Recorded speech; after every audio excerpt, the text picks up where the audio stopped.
The most devastating phone call in the history of the American middle class didn't come from a debt collector or a hospital. It came from a mortgage broker on a Friday afternoon in March 2026. Imagine you're a first time buyer. You've spent 3 years on the sidelines waiting for the spring rebound.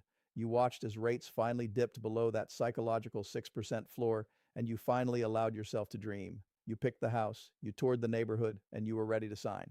And then, in an 11-day span that felt like a surgical strike, the market moved. The 30-year fixed mortgage didn't just tick up, it teleported to 611%. Not because the American economy failed, but because a single choke point in the Middle East, the Strait of Hormuz, just put a thumb on the jugular vein of the global supply chain. This is the 2026 mortgage massacre, and it is a forensic lesson in how a war 5,000 miles away can foreclose on your future before you even pick up a pen.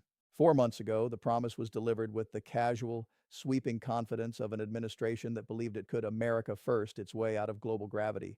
We were told inflation had stabilized. We were told the spring of 2026 would be the victory lap for affordability. But as any economist will tell you, you can't build a housing market on a political promise when the fuel that moves the world is on fire. Since the conflict with Iran escalated, the safe haven effect, the very thing that usually makes interest rates drop during a crisis, has officially been declared dead. Normally, when the world shakes, investors run to the safety of American bonds and your mortgage rate goes down. But in 2026, the inflationary expectation is more powerful than the fear. Investors aren't running toward the dollar. They are running away from the certainty that every physical good in your life is about to get more expensive. This 6.11% reality isn't just a number on a screen, it is a total market freeze. Freddie Mac confirmed that this is the fastest reversal in 4 years, wiping out every single gain made during the winter. For a family reaching for a standard $300,000 home, that jump to 6.11% represents an invisible surcharge of hundreds of dollars every single month for the next 30 years. It is a volatility premium that was signed in a war room, transmitted through the oil markets, and delivered to your closing table. While the politicians talk about strategic interests in the Gulf, the real-world consequence is a mass eviction from the middle class. We are witnessing the moment the American spring buying season was officially murdered, and as we dig into the mechanical truth of the jet fuel spike, you'll see that the airlines didn't just raise their prices, they effectively barricaded the sky. While the mortgage market was freezing, the American sky was becoming a luxury asset reserved only for the elite.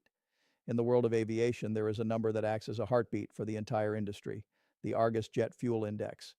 2 weeks ago, that heart was beating at a steady $2.50 a gallon. Today, it is screaming at nearly $4. That is a 60% explosion in the single largest operating cost for every airline on the planet. This isn't just a hike, it is a systemic gouge. Aviation reporter Sean Cuddy recently highlighted the brutal automation of this crisis. Because modern airlines use hypersensitive pricing algorithms, the strikes on oil facilities in the Middle East weren't just news items, they were immediate commands to reprice every ticket from New York to London and from coast to coast within the United States. If you are planning a summer trip in June or July, you are no longer looking at a vacation, you are looking at a financial liability. The spring break of 2026 is currently being canceled in real time as families realize that a normal ticket today carries a volatility surcharge that would have been unthinkable just a month ago. And if you made the mistake of booking basic economy, the restricted, non-refundable trap designed for the budget traveler, you aren't just stuck. You are officially a casualty of the conflict. Global supply chain experts are warning that this plague on travelers isn't a short-term blip. Fuel costs have a long tail, meaning even if the Strait of Hormuz reopened tomorrow, the elevated prices are already baked into the summer schedule. But the jet fuel spike is only the beginning of the disruption tale. Every physical good you consume, from the eggs in your fridge to the iPhone in your pocket, moves on a bed of diesel and jet fuel. At $4 a gallon, the logistics tax becomes a pervasive, invisible parasite on the American household. We are entering a cycle where the cost of shipping a good is becoming as expensive as the good itself. This is why airfares are rising in lockstep with grocery costs. The America First promise of lower expenses is currently being incinerated in the jet engines of a transatlantic fleet. We aren't just paying for the war with our taxes, we are paying for it with every boarding pass and every grocery receipt. The summer of 2026 was supposed to be the great reopening. Instead, it is shaping up to be the great lockout. While the headlines focus on the smoke over the Persian Gulf, a much quieter, more dangerous war is being fought in the marble halls of Washington. It is the subpoena scandal, and it marks the moment the American financial system officially fractured. Just days ago, a federal judge was forced to toss out Justice Department subpoenas aimed at Jerome Powell and the Federal Reserve. The administration's move was unprecedented, a desperate attempt to bypass the Fed's independence and force a rate cut in the middle of a global conflict. But why the desperation? Because the Federal Reserve is currently staring down the barrel of the one economic monster no politician survives: stagflation. Stagflation is the S word of economics, a toxic cocktail where prices stay high but growth vanishes. As senior economist Joel Berner from Realtor.com recently warned, we are no longer talking about a vacuum. We are talking about revised GDP numbers from the fourth quarter of 2025 that were just dragged downward, coupled with inflation numbers that were already beating expectations before a single barrel of wartime oil was even priced in. The Federal Reserve is trapped. If they cut rates to save the housing market, they pour gasoline on the fire of inflation. If they keep rates high to save the dollar, they let the American mortgage market bleed out. In the forensic language of the 2026 economy, there is no responsible way to cut rates when the jet fuel at the pump is screaming toward $4. This is the stagflation racket. The administration promised an America First rebound, but they are presiding over an environment where the spring buying season is being sacrificed to maintain the illusion of stability. The real estate market is already pricing in a rate cut freeze for the next several months. For the millions of Americans sitting on the sidelines waiting for a signal of relief, the message from Washington is clear: nobody is coming to save you. The Fed leadership is in a defensive crouch, paralyzed by an external oil shock that harkens back to the darkest days of 1973. We aren't just seeing a temporary hike in costs. We are seeing the structural failure of a system that assumed it could fight a war and maintain a middle class at the same time. The America First voter didn't sign up for 6 to 11% mortgages and downward trending GDP, but in the racket of 2026, that is exactly what is being delivered to their doorstep. While the world watches the missiles, the real war is being fought in the soil of the American Midwest. The Strait of Hormuz isn't just a lane for tankers, it is the grocery price remote for the entire planet. Approximately 30% of the world's fertilizer supply, the nitrogen and potash that keep the global food chain alive, flows through that narrow strip of water.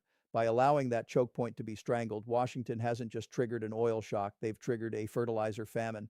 American farmers, already struggling with the highest input costs in a generation, are now staring at a summer where the cost to grow a single ear of corn has just doubled. This is the America First reality of 2026. You can't feed a nation on a slogan when the chemistry of your harvest is held hostage in the Persian Gulf. The fertilizer blockade is the ultimate hidden tax on the American dinner table. When diesel spikes and fertilizer vanishes, the grocery store isn't just adjusting prices, it's performing an emergency survival maneuver.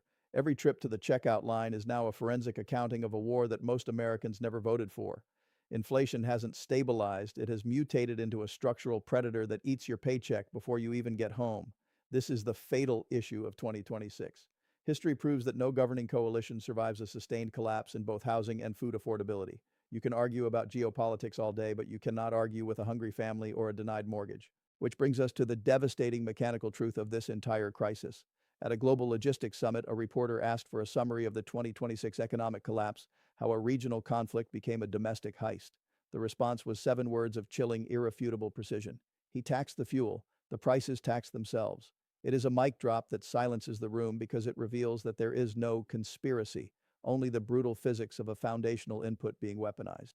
The 6.11% mortgage, the $4 jet fuel, and the skyrocketing cost of a gallon of milk are all part of the same self-taxing machine. So, here is the reckoning. We are currently facing a national housing shortage of 5 million units and a food supply chain that is being severed at the root. The 11-day scandal wasn't just a blip on a chart, it was the moment the American middle class was officially priced out of its own country.